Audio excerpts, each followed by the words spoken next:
Hey everyone, so another video about the finances of downsizing. As you know, I'm 57 and I don't have a whole lot of debt. It's a good spot to be, no matter what the interest rate is. Doesn't matter what interest rates are. Just like in the real estate business, everybody talks about the cuts. How much cut is the broker going to do? It doesn't matter. If you produce, it doesn't matter what the cut is. Unless you're paying a perpetual cut, that matters because then you're always paying a cut of your business. You need to move over to real so that you can start to get to 100%. I'm at 100% now. I go back to my splits in April next year. So we've got plenty of time to be at 100%. Plenty of time to get more money saved. Plenty of time to save for the tax man, because the tax man's brutal in the real estate business, especially when you become a producer.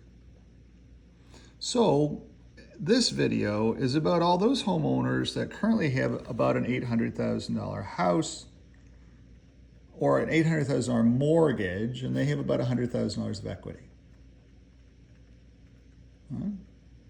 $800,000 mortgage they took out maybe a year ago, 2 years ago, 3 years ago, 4 years ago, and they have $100,000 of equity. The interest rate's 4.6%.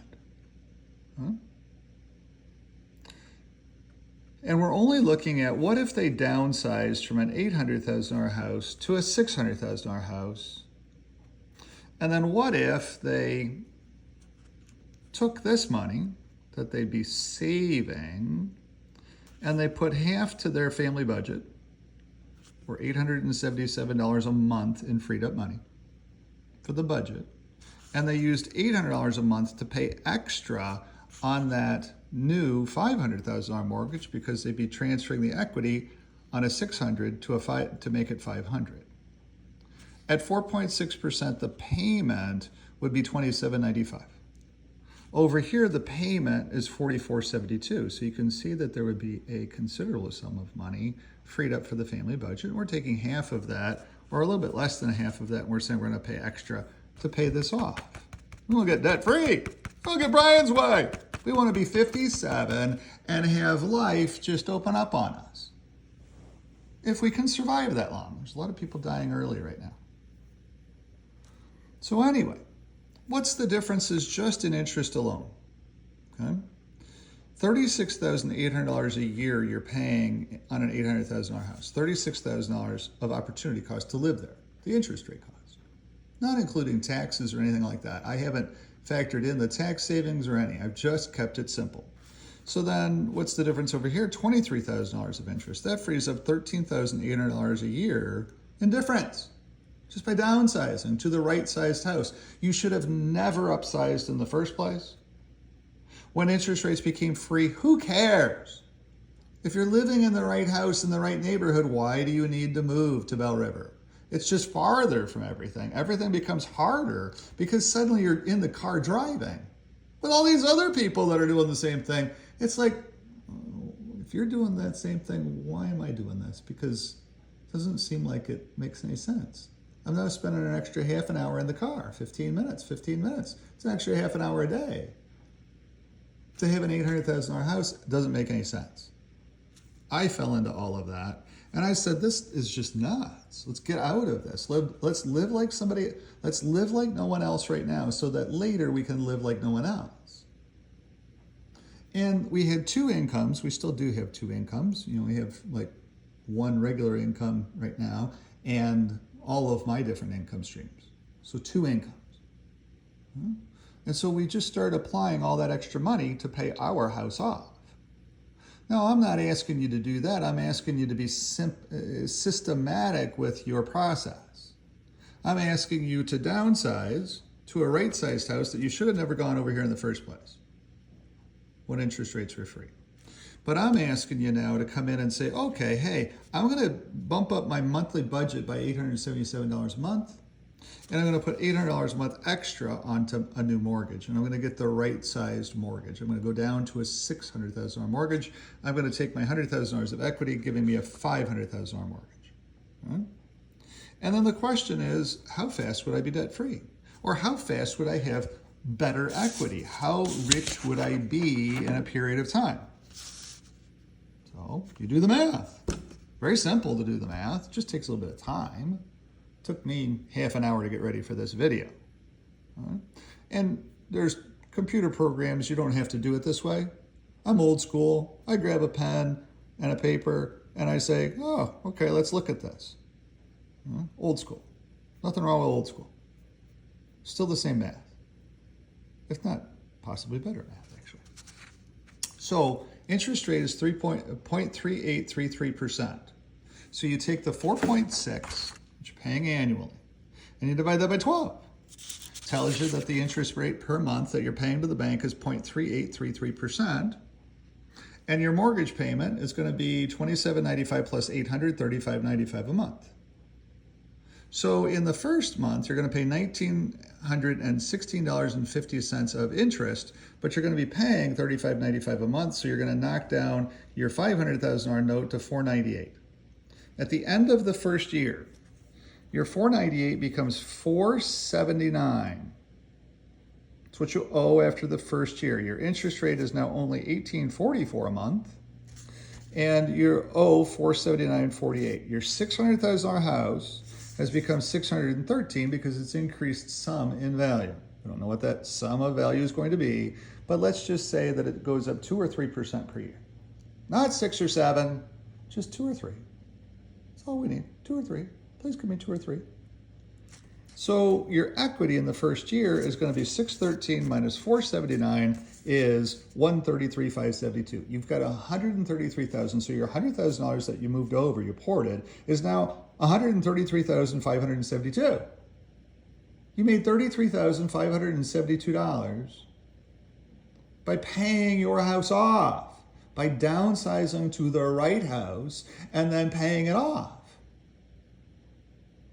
Wouldn't you like an extra $33,700 because $33,500 this year and next year and the year after and the year after and the year after and the year after and the year after forever? It's possible. I go and make forever a long time, but your growth isn't going to, you would see if we played this all out, you would see that your growth's going to start slowing down a little bit. But that's okay, because once you get to zero, you have no mortgage payment. All the money you make in a month is all yours. It's like that Queen song. Take me where the wind blows, doesn't really matter to me. It's where I am right now. Hey, whatever the wind blows my way today, it's like, okay, let's go that way. It's all good. Don't owe anybody any money. I can go where the wind blows me to. No big deal. If you aspire to that, there's only one way to do it, and that's to buckle down and do it. And I know it's very, very difficult. I've had to do it, but here I am. I'm not very healthy at 57. I'm kind of cobbled together. I don't know what my life expectancy is because there's a lot of different things that are just conspiring in me now. They're all getting along, but what happens if they don't get along? I better have a plan for that. I better be debt-free so that I don't have to lose my house to the bank because I have a disability. And I've got 3 of them already. And I'm still doing it. I still did it. You can do it too. You just have to live your life like no one else so that later you can live your life like no one else. It's that simple. So that's the first year. Then the second year, notice how our interest rate goes $18.37 every month. It's going down by $7. So that would be every month we could be increasing our budget by $7 a month. We could. Now, it might not seem like much, but that's a lot. A lot of people's budgets are getting really tightly constrained. At least if you had a positive 7, that's better than a negative 7. That's a plus. Now, so after the second year, 474, 472, 470, 468, 467, 465, 463, 461, 459, 457. Second year, we only owe $457,000 on our house. Our houses are our 613 becomes 631. It went up by 3% this year. Our equity in the second year is then 173,451. We've got $40,000 more net wealth because we've downsized and we've right-sized our house to reality. Not a bad problem to have. Gee, I would like $173,000 worth of equity in 2 years, Brian. Thank you very much. What about year 3? We're going to cut this video off at year 3. I don't want to make it a really long video. But again, you can see up here we were $1,837 a month. Sorry for the sun. $1,837 a month in interest. Now all of a sudden we're only $1,755 a month in interest. That's almost $90 a month more we have in our pocket or building more equity with because we decided to get smart about money. We decided to stop playing the bank's stupid-ass game. And we're trying to take back our life because they've taken ours. So instead, we're now 456, 454, 452, 450, 448, 446. Notice what's happening. Our equity is growing by $2,000 a month now. Woohoo! And the value of the property is going up a little bit every year. So 446, 444, 443, 441, 439, 437, 435. So we've gone from, in 3 years, we've gone from 500,000 to only owing 435. Might not seem like a lot, but that's a lot. It's the price of a new car. The house grew by 2%, so 631 becomes 643. The house is worth 643 and we only owe 435 on it. How much equity do we have? Drum roll, please. $208,232.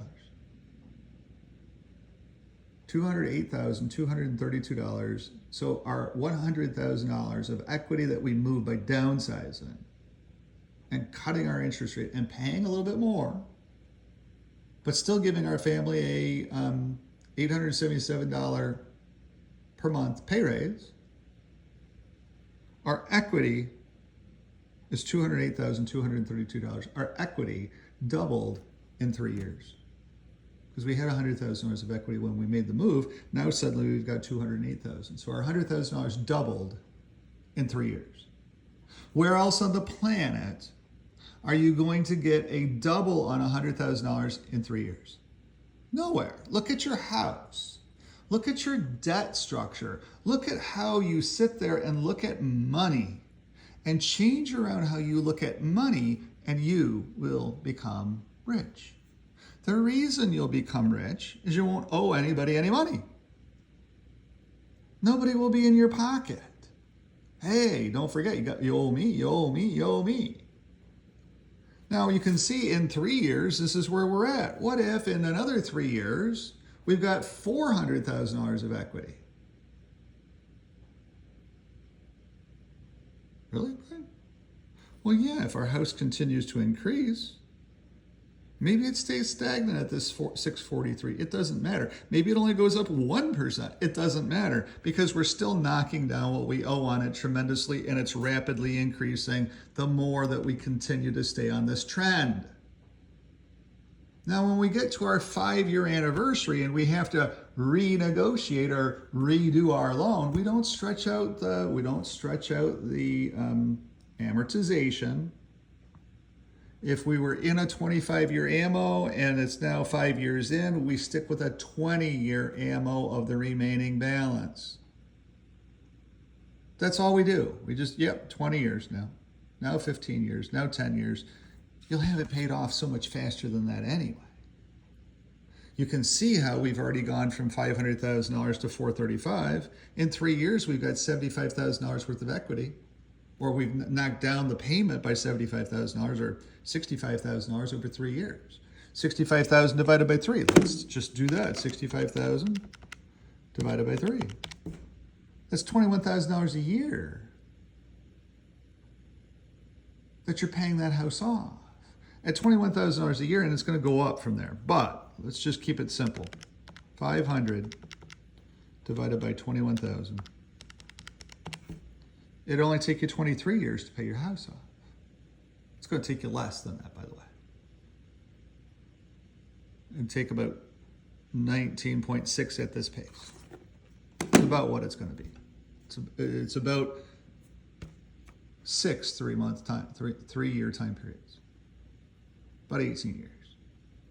You take a 25-year ammo and you paid it off in 18 years just because you got logical and you got $877 extra per month in your family's pocket. So don't play this game of interest rates are free. All of my friends are moving to Belle River. I should sell my house here in this beautiful area called South Windsor or South Walkerville and move to Belle River where I can get this honking house. But you got to clean the damn thing. And then you're an extra 15-minute drive away, so it's another half an hour a day by 5 days a week. And then your kids are going to want to go back in. That's 6 days a week. It's a half an hour a day, 6 days a week. That's 3 extra hours to live in Belle River. Doesn't sound like any fun to me. Don't sign me up for that place. Unless I happen to live and work in Belle River, then I could understand living in Belle River. So it's all your choices that you're making right now around money. And because we don't teach money any longer, maybe you should be working with a realtor who has a degree in finance, who can point this stuff out to you. Maybe there's something to be said for this, Brian. Maybe there is a way that I could live like no one else, like you're doing, or like you did, so that later I can live like no one else. I mean, just even my stock options, by moving from the bricks and mortar places in town that give you no ownership stake in your real estate practice to moving to real, in 2.5 years, I've got $30,000 worth of stock. I could go pay off the car sitting out there that I just bought this year. If I really wanted to, I could sell my stock and go pay it off. It's tempting, trust me, it really is. But because I'm making the payment and because that's in my business as a business expense, and because people watch these videos and they contact me and they say, hey, can you help me, Brian? And because revenue is rapidly expanding across my business empire, because people are watching these videos and they're saying, hey, there's something to be said for what this guy's talking about. I want to call him. So if you'd like to call me, don't hesitate. I'm here. I got a meeting in 20 minutes with Adam, my advertising guy, but I'm around. 519-995-6145, 519-995-6145. I am Brian. This is the business side of real estate. Thanks for tuning in. If I can help in any way, don't hesitate to give me a jingle. Have a good day. Bye-bye.